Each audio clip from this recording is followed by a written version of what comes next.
En 1998, un juez salvadoreño firmó una sentencia de 87 años de prisión contra un hombre de apenas 20 y tantos años, 497 homicidios. Esa fue la cuenta que presentó la fiscalía. Y ese hombre, esposado de pies y manos, escuchó el número sin inmutarse, porque sabía algo que el juez no podía saber todavía, que desde adentro de cualquier celda, él seguía mandando, que las rejas no iban a detener nada, que la MS-13 obedecía su voz, aunque estuviera enterrado en un penal de máxima seguridad. Su nombre es Borromeo Enrique Enríquez Solórzano. Su alias es el Diablito de Hollywood. Y lo que está pasando hoy con él en los tribunales de El Salvador es algo que no tiene precedente en la historia de este país, ni posiblemente en la historia de toda la región. La Fiscalía General de la República acaba de pedir una condena de entre 15.000 y 25.000 años adicionales. No es un error tipográfico. 25.000 años. Para un hombre que ya lleva más de 2 décadas preso y que ya arrastra 87 años de condena previa. En este vídeo le voy a explicar quién es realmente este hombre, qué hizo durante décadas desde adentro de una celda, qué significa este juicio para El Salvador y por qué esta condena, si se confirma, cambia algo más grande que un solo caso. Si usted lleva años queriendo entender cómo funcionaba realmente la MS-13 por dentro, quién tomaba las decisiones, quién ordenaba las muertes y por qué durante tanto tiempo nadie pudo desmantelar esa estructura. Este canal es para usted. Suscríbase ahora mismo. Aquí documentamos lo que otros no explican, con nombres, fechas y expedientes reales. Borromeo Enríquez tiene hoy 47 años. Nació en El Salvador, pero creció en Los Ángeles, California. Eso es importante, porque la MS-13 no nació en El Salvador. Nació en las calles de Los Ángeles en los años 80, entre jóvenes salvadoreños que habían huido de la guerra civil y que en Estados Unidos no encontraron ni escuelas, ni oportunidades ni comunidad. Encontraron otras pandillas y formaron la propia. Mara Salvatrucha. MS-13. Enríquez fue parte de esa generación fundacional. No era un soldado raso, no era un cobrador de extorsiones en una esquina. Era parte del núcleo que construyó la estructura, que diseñó las reglas internas, que decidió cómo iba a funcionar la organización cuando llegara a El Salvador. Y llegó deportado. En los años 90, Estados Unidos comenzó a deportar masivamente a centroamericanos con antecedentes penales. Enríquez fue uno de ellos. Llegó a un país que apenas salía de 12 años de guerra, con instituciones débiles, policía sin recursos y una sociedad que no sabía bien cómo procesar lo que venía. Y él llegó con el conocimiento, los contactos y la disciplina organizativa que había aprendido en Los Ángeles. Junto a otros deportados que habían pasado por lo mismo, fundaron lo que se conoce como la Ramfla Nacional, la cúpula máxima de la MS-13, en El Salvador. Una especie de junta directiva que tomaba las decisiones estratégicas, fijaba las políticas internas y controlaba las clicas territoriales en todo el país. A diferencia de la mayoría de los pandilleros, Enríquez no tenía el rostro tatuado. Usaba anteojos, vestía ropa común, no buscaba llamar la atención en la calle, no buscaba que lo fotografiaran, no buscaba el reconocimiento visible que destruyó a tantos otros líderes que confundieron el poder real con el poder exhibido. Y esa discreción calculada fue parte central de su poder. Mientras otros líderes de menor rango se hacían visibles y terminaban muertos o presos rápidamente, él operaba desde un nivel donde las órdenes bajaban por capas, donde su nombre no aparecía en los operativos concretos, donde era técnicamente difícil conectar su figura directamente con cada crimen que él autorizaba. Era la cabeza de un sistema diseñado para proteger a la cabeza. Lo capturaron alrededor del año 2022. Lo condenaron a 87 años por 497 homicidios. Pero aquí viene lo que a usted le va a costar creer, y lo que explica por qué este nuevo juicio es tan importante. Estar preso no lo detuvo. Durante años, según expedientes judiciales y testimonios recogidos por la Fiscalía General de la República, Enríquez siguió ejerciendo liderazgo activo desde adentro del sistema penitenciario. Las órdenes salían de las celdas, los mensajes llegaban a las clicas a través de visitas, de otros presos que entraban y salían, de comunicaciones que el sistema no lograba interceptar del todo. La estructura de la Ramfla Nacional seguía funcionando porque había sido diseñada para sobrevivir, aunque sus cabezas estuvieran físicamente neutralizadas. Era un sistema construido con lógica militar. Si cae el general, el coronel manda. Si cae el coronel, manda el mayor. Pero el general seguía vivo, seguía adentro y seguía tomando decisiones. La Fiscalía salvadoreña, en el marco del juicio masivo que arrancó en abril de 2026, presentó audios que revelan lo que ellos llaman el sistema de válvulas abiertas, instrucciones grabadas donde los cabecillas ordenaban desde los penales matar a rivales, hacer depuraciones internas dentro de la propia pandilla, atentar contra agentes del Estado y planificar crímenes con detalle operativo. No son inferencias, son registros.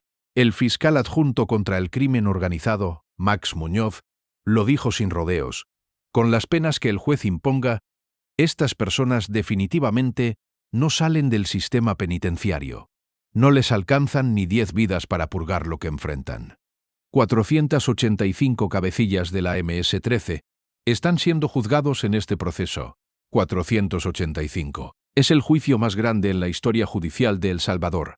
Los cargos son 47.000 delitos cometidos entre 2012 y 2022. Entre ellos, los asesinatos de 87 personas en un solo fin de semana de marzo de 2022, la masacre que llevó a Bukele a declarar el estado de excepción y a desencadenar la guerra antipandillas que cambió este país de forma radical. El Tribunal Sexto contra el Crimen Organizado de San Salvador lleva meses escuchando testimonios, incorporando pruebas, procesando una cantidad de información que no tiene comparación en los registros judiciales del país. Pero hay algo que este proceso revela, más allá de las cifras, y que vale la pena entender con claridad. La Ramfla Nacional pretendió construir, según lo documentó la Fiscalía, con la teoría de la autoridad de los aparatos organizados de poder, un sistema de poder alternativo al Estado salvadoreño. No era simplemente una pandilla que extorsionaba y mataba. Era una estructura que buscaba controlar territorios, administrar economías informales, imponer sus propias reglas y hacer que el Estado fuera irrelevante en las zonas donde operaba. Enríquez fue uno de los arquitectos de ese proyecto, y durante décadas, en distintos gobiernos con distintos presidentes, nadie logró desmantelarlo del todo. Hubo negociaciones, hubo treguas. El expresidente Mauricio Funes, fallecido en 2025, fue condenado en 2023 a 14 años de cárcel precisamente por haber negociado con pandilleros. Esas negociaciones, según los expedientes, no solo no resolvieron el problema, sino que en algunos casos le dieron oxígeno a la estructura, tiempo para reorganizarse y una legitimidad implícita que la institución nunca debió haber tenido. Mientras políticos negociaban en secreto, las familias salvadoreñas seguían pagando extorsiones, seguían enterrando a sus muertos, siguiendo sin poder salir de noche en sus propios barrios. Eso es lo que está en el fondo de este juicio. No solo los crímenes de estos 485 hombres. También la pregunta de por qué tardó tanto. ¿Por qué un sistema que operó durante décadas, que fue documentado, que fue investigado, que tuvo nombres y caras conocidas, pudo seguir funcionando por tanto tiempo? El juicio está en sus etapas finales. La fase de alegatos comenzó en junio de 2026 y se espera que se extienda por aproximadamente 2 semanas más. Será el tribunal el que determine las penas definitivas, pero la Fiscalía ya dejó claro cuál es su posición. Las penas máximas para todos los acusados, sin excepción. Para Enríquez, el número que está sobre la mesa es entre 15.000 y 25.000 años adicionales a los 87 que ya cumple. Una cifra que no tiene sentido humano en términos de tiempo real, pero que tiene un sentido jurídico y simbólico muy preciso, que no existe posibilidad alguna de que este hombre vuelva a pisar la calle, que no hay recurso, no hay apelación, no hay gobierno futuro que pueda devolverle la libertad, que el sistema lo sepultó legalmente de la misma manera que la MS-13 sepultó a sus víctimas. Hoy, Borromeo Enríquez está en el CECOT, el Centro de Confinamiento del Terrorismo, en Tecoluca, San Vicente, el lugar que se convirtió en el símbolo más reconocible del método Bukele. Dentro de ese recinto rapado con camiseta y short blancos, esposado de pies y manos, Este hombre que durante décadas firmó sentencias de muerte desde sus celdas, escucha ahora por altavoz los testimonios que lo hunden. La imagen es poderosa, no porque sea dramática, sino porque es justa. Porque hay algo profundamente correcto en que quien vivió del miedo ajeno termine sus días en un lugar diseñado exactamente para eso, para que no haya salida. Hay familias en El Salvador que esperaron más de 20 años para que algo parecido a esto ocurriera. Madres que perdieron hijos y que no podían hablar públicamente porque hablar significaba arriesgarse. Comerciantes que pagaron extorsiones durante años sin poder denunciar porque denunciar era una sentencia de muerte. Comunidades enteras que cedieron territorios, que cambiaron rutas, que modificaron sus vidas completas para adaptarse a las reglas de una organización que el Estado no lograba controlar. Jóvenes que crecieron en colonias, donde la única autoridad visible era la clica, donde ingresar a la pandilla no era una opción sino una condición de supervivencia. Familias que se fueron del país, que dejaron casas, trabajos y raíces, porque quedarse significaba vivir bajo amenaza permanente. Para todas esas personas, este juicio no es un espectáculo judicial, es la confirmación de que algo cambió de verdad, de que el sistema que los amenazó durante décadas tiene nombre, tiene cara, y está siendo juzgado con pruebas concretas frente a un tribunal. Yo no voy a decir que todo está resuelto, porque no lo está, y sería deshonesto pretenderlo. 63.000 miembros activos de la MS-13 están presos hoy, según datos oficiales, pero la estructura territorial tardará años en desaparecer por completo. Hay cabos sueltos. Hay preguntas sin responder sobre qué pasó exactamente con las negociaciones de gobiernos anteriores, sobre quiénes se beneficiaron de esas treguas, sobre qué funcionarios miraron para otro lado durante años. Esas preguntas siguen abiertas y este canal las va a seguir investigando. Lo que este juicio sí cierra es un capítulo específico, el de la generación fundacional de la Ramfla.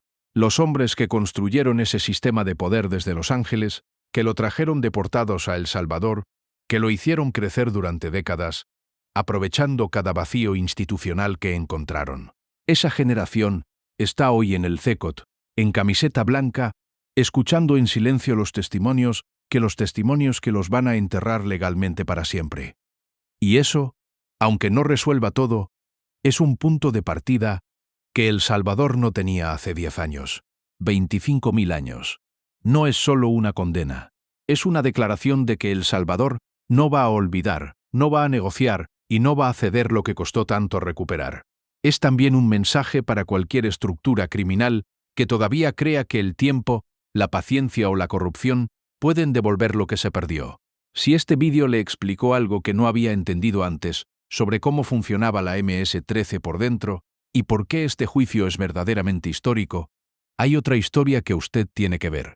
El siguiente vídeo de este canal cubre otro ángulo de este megajuicio que los medios principales no están contando con suficiente detalle.